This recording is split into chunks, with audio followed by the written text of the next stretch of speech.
আসসালামু আলাইকুম বন্ধুগণ, কেমন আছেন সবাই? আশা করি সকলে ভালো আছেন। তো আজকে আমরা এমন একটা ম্যাচ খেলতে যাচ্ছি যেটা কিনা একটা এল ক্লাসিকো ম্যাচ। আর আজকে রাত 1টার সময় সেই ম্যাচ অনুষ্ঠিত হবে।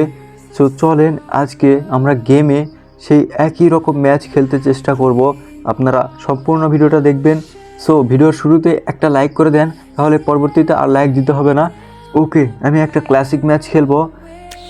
আজকের এল ক্লাসিকোর ম্যাচে রয়েছে চিরপ্রতিদ্বন্দ্বী দুটি team, FC Barcelona versus Real Madrid.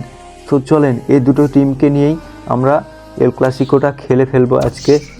So তাড়াতাড়ি ম্যাচটা স্টার্ট করে দেই। যেমনটা আপনারা দেখতে পাচ্ছেন এখানে কিন্তু ম্যাচ স্টার্ট হয়ে গিয়েছে। তো এগুলো আমি স্কিপ করে দেই আপনাদের দেখার সুবিধার্থে। ফার্স্ট হাফে খেলা শুরু হয়ে গিয়েছে। এখানে বল রয়েছে লামিন ইয়ামালের কাছে।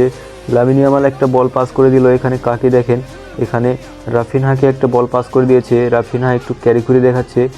রাফিনহা একটা পাস দিয়েছে, কিন্তু এটা কি পাস দিল অ্যান্ড এখানে কি দেখাচ্ছে রেফারি সাহেব? আরে ভাই, হলুদ কার্ড দেখাচ্ছে কেন? কি হলো এটা? ও আচ্ছা, এখানে এই জন্য হলুদ কার্ড দেখাচ্ছে। জুড বেলিংহামকে হলুদ কার্ড দিয়ে দিয়েছে। সো একটা ফ্রি কিক পেয়ে গেছি আমি এখানে। দেখি কাজে লাগাতে পারি কি না। আচ্ছা, আমি চেঞ্জ করে নেই। আমি লামিন ইয়ামালকে দিয়ে শটটা নিব। এখানে লামিন ইয়ামালকে দিয়ে আমি শটটা নিচ্ছি। এখানে একটা শট করে দেই, দেখি কি হয়। ও, গোলকিপার এখানে ধরে নিয়েছে বন্ধুগণ। দেখেন শট করে দিয়েছে, সমস্যা নেই। এখানে দেখেন বল কোন্ডের কাছে রয়েছে। কোন্ডে এখন পাস করে দিল একটা প্লেয়ারের কাছে। সেই প্লেয়ারটা আমার অপোনেন্ট টিম। আবারও বল পেয়ে গেছে। এখানে দেখেন রাফিনাকে বল পাস করে দিয়েছে। রাফিনা একটু ক্যারি করছে অ্যান্ড একটা, আরে ভাই, এত স্লোলি শট করলে কিন্তু গোল হবে না, জোরে জোরে শট করতে হবে। এখানে বল রয়েছে লামিন ইয়ামালের কাছে। লামিন ইয়ামালকে দিয়ে একটা চাম্পার টান দিব। দেখেন এখানে লামিন ইয়ামালকে একটা প্লেয়ার, তাদের ডিফেন্ডার ছাড়তে চাইছে না। দেখি লামিন ইয়ামালকে দিয়ে একটা শট নিতে পারি কি না। আর একটা শট অ্যান্ড গোল। ভাই, সেকেন্ড শটটা দেখেন, এখানে অস্থির লেভেলের একটা শট দিয়ে দিয়েছিলাম।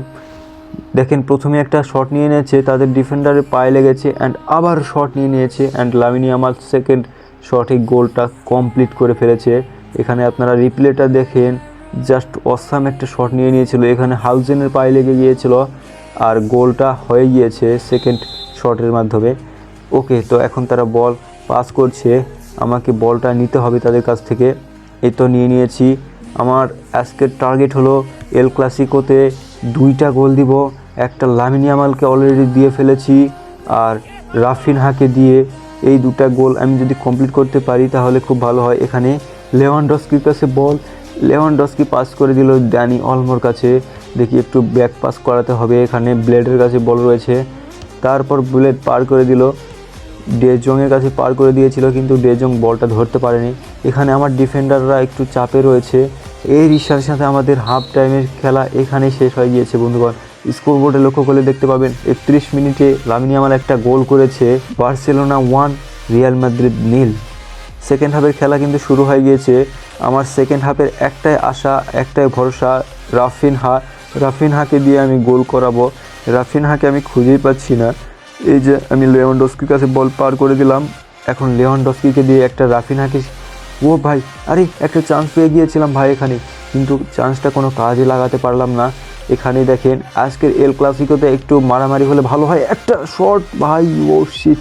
রাফিনহা কিন্তু সে গোল দেওয়ার জন্য কিন্তু ওখানে এগিয়ে গিয়েছিল, কিন্তু আমি কাজে লাগাতে পারলাম না এই চান্সটা।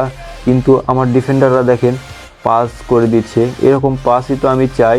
লেভানডস্কির কাছে বল, লেভানডস্কি এখন পাস করে দিল ড্যানি অলমোর কাছে। ড্যানি অলমো একটা ব্লক খেয়ে গেল। এখানে দেখেন থ্রো করবে আমার প্লেয়ার, তাদের প্লেয়ার হয়তো বা চেঞ্জ করছে। ওকে, এগুলো স্কিপ করে দেই। স্কিপ করে দিয়েছি। এখন ডে জংয়ের কাছে বল, ডে জং এখন থ্রো করলো ড্যানি অলমোর কাছে। Dani Olmo, Lamine Yamal, direct Lamine ইয়ামালকে দিয়ে দিয়েছে। লামিন ইয়ামাল, আরে ভাই, এটা কি পাস দিল লামিন ইয়ামাল। লামিন ইয়ামাল একটু অসুস্থ ফিল করছে আই থিঙ্ক, এই জন্য সে ঠিক মতো পাস করছে না।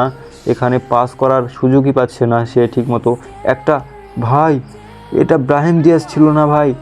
অস্থির লেভেলের একটা আমাকে পাংখায়ভাবে ঘোরালো ভাই, এটা কেমন কথা ভাই। ড্যানি অলমোর কাছে বল, ড্যানি অলমো দিল রাফিনহাকে। রাফিনা বল নিতে পারছে না। রিসেন্টলি ইনজুরির কারণে সে ভালো করে খেলতে পারছে না। আমি আবার সাবস্টিটিউশনে তাকে নামাবো বলে খেলতে চাইছিলাম, কিন্তু এল ক্লাসিকোতে একদম শুরুতেই নেমে দিয়েছি, এই জন্য সে একটু প্রেশারে আছে। এখানে দেখেন বল পাস করে দিলাম, কিন্তু বলটা ইজিলি পাস করে দিতে পারলাম না। এখানে লামিন ইয়ামালকে দিয়েছি একটা শট ভাই। ও শিট, আমার গোলটা মনে হয় কমপ্লিট করা যাবে না ভাই। কিভাবে গোলটা কমপ্লিট করব ভাই? এখানে তো 90 মিনিট হয়ে গিয়েছে, এখন কিভাবে গোলটা কমপ্লিট করব? এখন তারা তো আমার দিকে বল চাপাচ্ছে ভাই। এখন ব্রাহিম দিয়াজ দেখেন এখানে কিভাবে বলটা খেলছে, আর দেখেন তারা কিন্তু আমাকে গোল দিতেও পারে ভাই, একটা গোল দিতেও পারে, আমি শিওর না। দেখেন আরে ভাই, আমার ডিফেন্ডার আমার পাউ কুবারসি এখানে কি করছে? এর সাথে সাথে কিন্তু আমাদের খেলাটা কিন্তু এখানে শেষ হয়ে গিয়েছে। আপনারা দেখতে পাচ্ছেন আমি আরও একটা গোল দিতে চেয়েছিলাম রাফিনহাকে দিয়ে, কিন্তু সে ইনজুরির কারণে ঠিকমতো বলটা ক্যারি করতে পারেনি অ্যান্ড গোল দিতে পারেনি। তাকে দিয়ে একটা চান্স পেয়েছিলাম, আর সেই চান্সটা আমি কাজে লাগাতে পারিনি। সে একটু প্রেশারে ছিল আই থিঙ্ক, এজন্য তাকে আমি বেশি চাপ দেইনি। আরও চাপ দিলে কিন্তু সে একটু ডিসকমফোর্ট হয়ে যেত। ওকে, তো ম্যাচ রেজাল্টটা আপনারা দেখতেই পাচ্ছেন, এফসি বার্সেলোনা 1 রিয়াল মাদ্রিদ 0। বন্ধুগণ, আজকের ভিডিওটা কেমন লাগলো? যদি ভালো লাগে থাকে অবশ্যই লাইক এবং সাবস্ক্রাইব করতে ভুলবেন না, আর বেল আইকনটা অল সেট করে দিবেন। আজকে রাত 1টার সময় এল ক্লাসিকো খেলা কে কে দেখবেন অবশ্যই হাত তুলে দেখান কমেন্টে। আপনারা প্রেডিকশন করতে পারেন, যার প্রেডিকশন সঠিক হবে তাকে একটা স্পেশালি থ্যাঙ্কস জানাবো। সো আজকের ভিডিওটা এখানে শেষ করছি। আপনারা ভালো থাকবেন, সুস্থ থাকবেন। আসসালামু আলাইকুম ওয়া রাহমাতুল্লাহি ওয়া বারাকাতুহু।